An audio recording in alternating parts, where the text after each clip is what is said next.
Well, hey, welcome back to Table Talks. My name's Brett. This is Jeremy. We got Randy. We got Johnny. We're diving in on the real issues facing us today, and that sounds like The View. So I guess this is essentially The View with dudes in a room, socially distanced around large tables, so that we've all got some safety.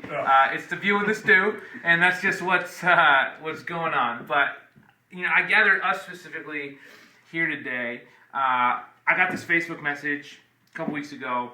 Counselor in my son's school, she said, "Hey, suicide rates among males in your age demographic with kids in your age bracket are way up, and they're way up right now due to COVID-19, all the situations surrounding." She's like, "I'm checking on you because you're my friend, but I'm also checking on you just because of these dads who've lost their lives in my son's school."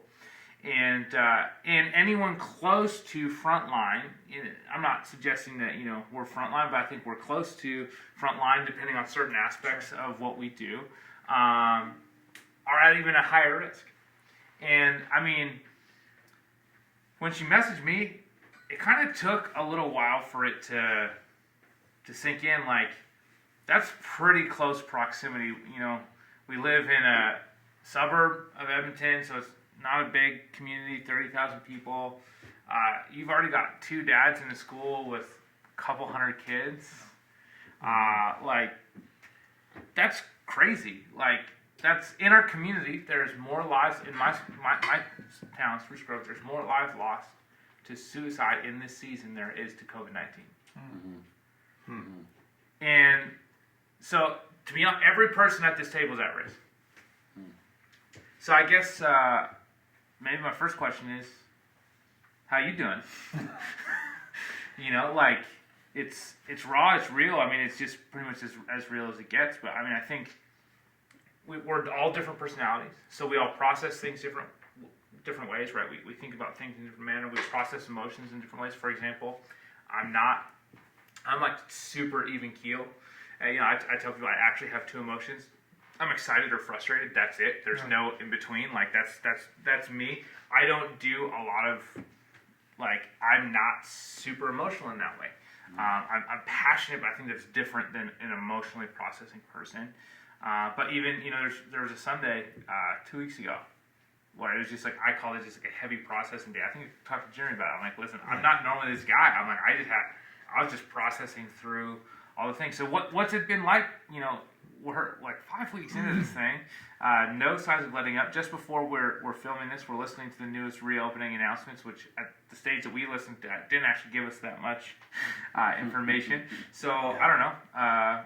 Anyone who wants to jump in, but what's it been like? What are you processing through? What's the things that you're feeling and seeing? And it's not a normal conversation for a bunch of dudes around a table in a building, but. Yeah.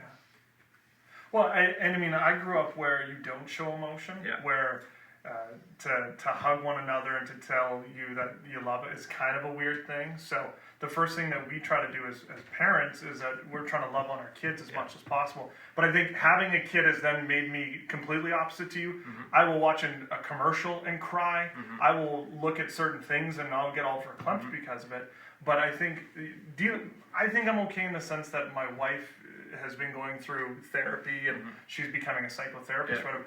So I'm more apt to my emotions because she makes me. Right. And so it's easy for me to say, but I think you're on point in the sense that reaching out to other people to see how they are, because a lot of times we get so caught up in our own life that we're not doing that. Mm-hmm. Mm-hmm.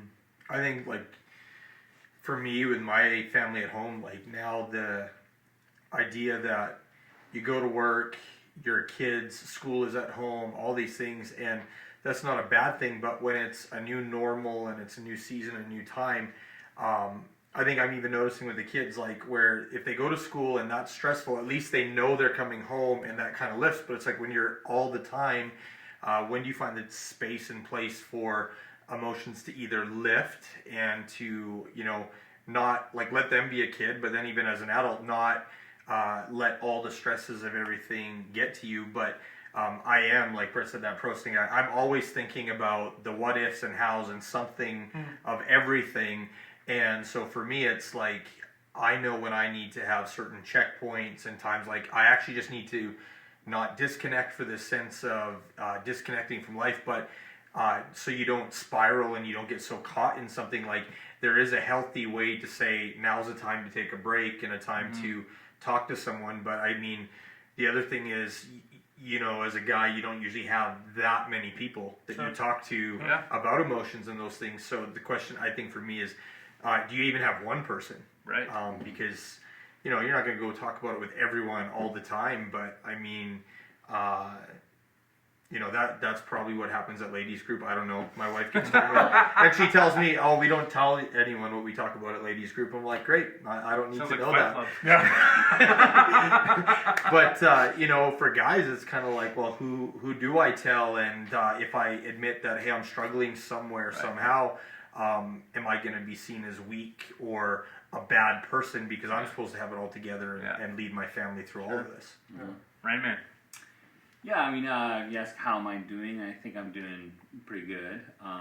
It's a little bit different, I think, for me than others, especially on staff here, and the fact that the way we've had it set up, we've kept the doors open, and I've been kind of the constant coming in. So I've had the privilege of kind of having, if you want to say, a normal routine than most people, because I've been coming in and going home and stuff. And, you know, I think one of the things, though, that is unique about this, what people are in, is that there is the intensity's always there. It's never a reprieve like a normal situation. When you're going through emergencies and stuff, and frontline workers that are in that scenario, they are accustomed to seeing the things they do, and then they have their reprieves, where this has just been a long time. And probably not as much reprieves as they normally would have had. So I think that's why we've set in. And I think that with the announcements of like summer being canceled, basically, there was always that hope of, you know, it's only going to be short term. It's always going to be short term. You know, let's go buy the bikes and let's do all these things. And we're getting prepared for a good summer. And then all of a sudden that hope is quashed. And then we started to see kind of the phone calls of coming in of desperation and things like that. So yeah, you need to have somebody that you can talk to, not only your wife, but also your family, friends, brothers and stuff that you can talk to. You need to find that facet of how you can kind of just let it out, you know. We as guys a lot of times bottle it up, you know, which is fine if it's a little bit of the stuff, and then you can over time let it out. But there's just so much stuff right now that you just can't bottle it up. You need to be able to have a source of being able to bounce off what you're really feeling and stuff like that. So yeah, I'm doing fine right now, you know. But I think some of the people, that hope's just been ripped out of them, and I think we need to install. That's where we can come in and, you know, we can install hope. You know, we can install the hope that we have for the future. You know. So why are we at risk? Like, why is it this demographic?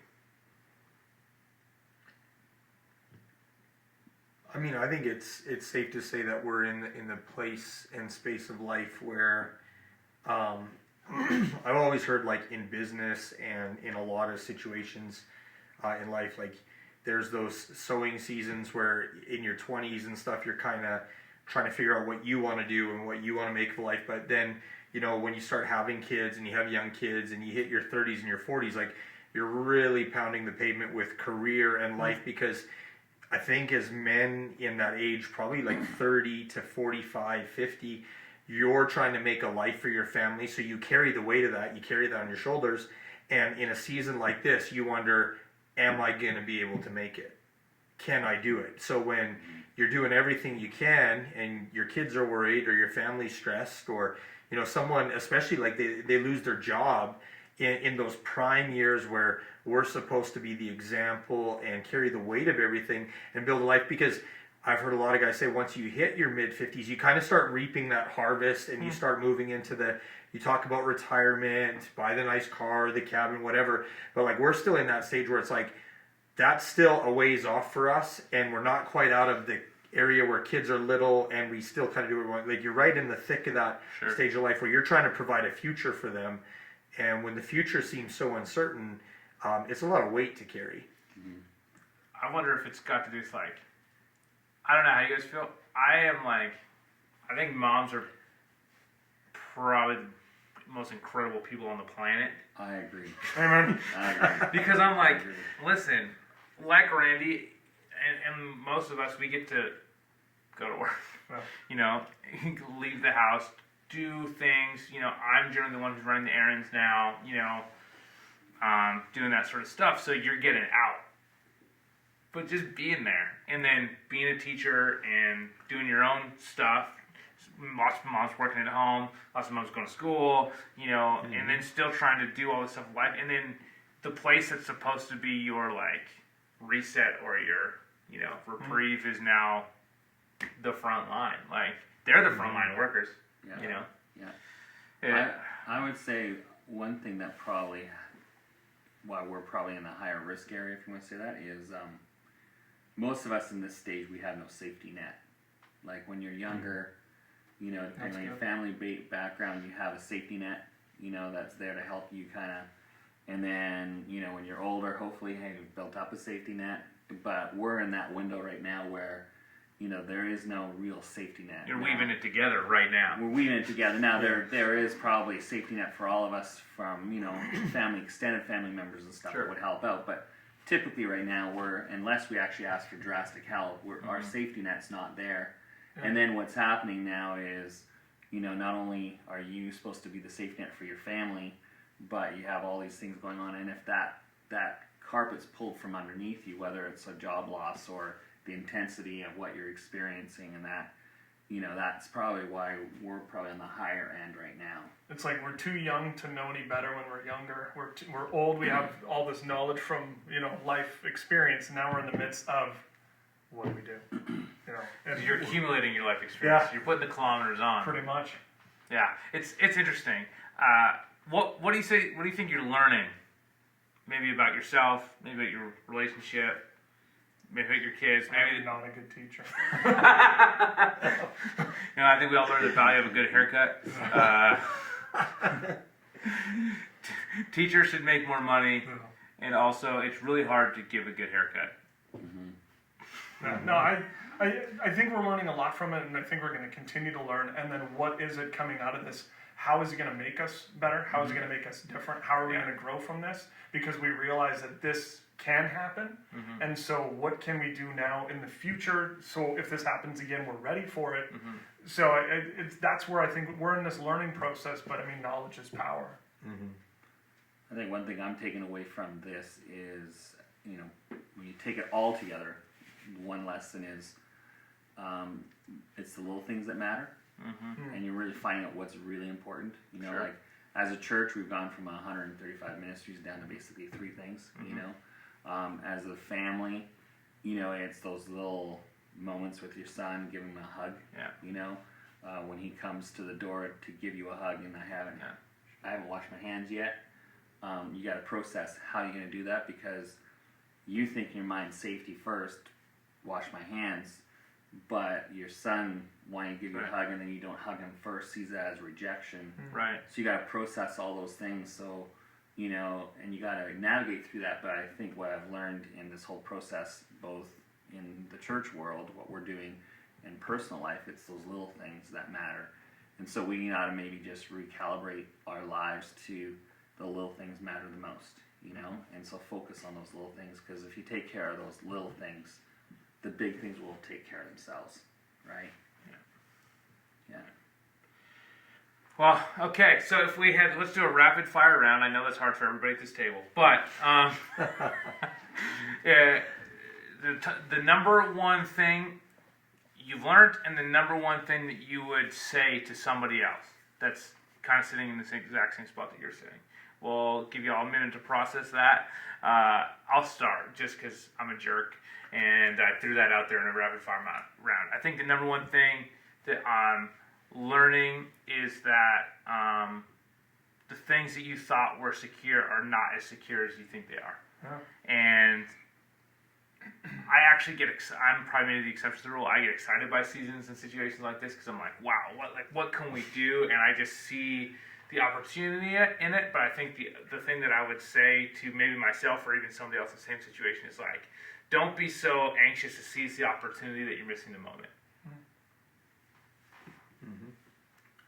Oh, so you're all looking Yeah, at we're me. all looking at you. You're the guy. It's that beanie just it attracted me.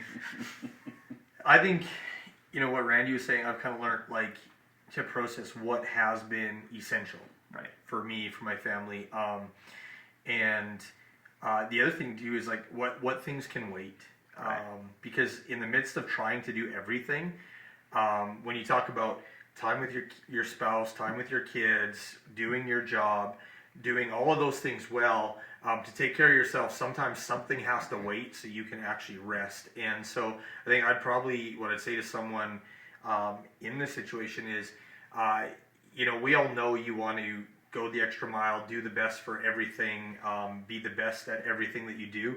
I think everyone around this table, we're like furthest people from saying, if we're going to put our hand to anything, let's just get by and do it. It's like we're going to give it 140%. And if that doesn't come through, it's not good enough. But, I think in seasons like this, when you hit the wall, I would tell someone, like, learn to have some grace for yourself. Because where other people probably aren't even expecting that of you, but when you do, if you don't give yourself some grace and some space, you can find yourself in a pretty deep place pretty quick. And those moments of grace actually allow you to rest, enjoy the things, and kind of realize what is important and what can wait. Yeah. My rapid fire is basically the little things are important. Focus on those and enjoy those moments. And other thing for others is just learn to continue to have fun. Right. It's okay to laugh. It's okay to joke around. And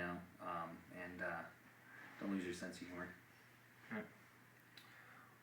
We take a lot of things for granted, and I think that was. I know that we live in a first world and it's first world problems, but we have grocery stores available, and now you have to stand 6 feet, and it's annoying, and I get it. And we have all of these different things, but yeah, we've taken it for granted. I mean, we were talking before where you have Netflix and you have all these things to keep yourself entertained, and yet we're still complaining about how bored we are at home. Yeah. So we have to just love the simple things sometimes. Yeah. The other thing I learned is that I touch my face a lot. Yeah. And I could have done it during this video. I'm like, what are you doing, a you million filthy times. animal? I do it all the time, which is whatever. Sorry. And then invest in silver and gold. That's all I gotta say. That's all I gotta say. All right. Well, thank you guys. Thank you for watching. This has been another exciting rendition of the Table Talks. It's like the view from the stew. Have a good one, everybody.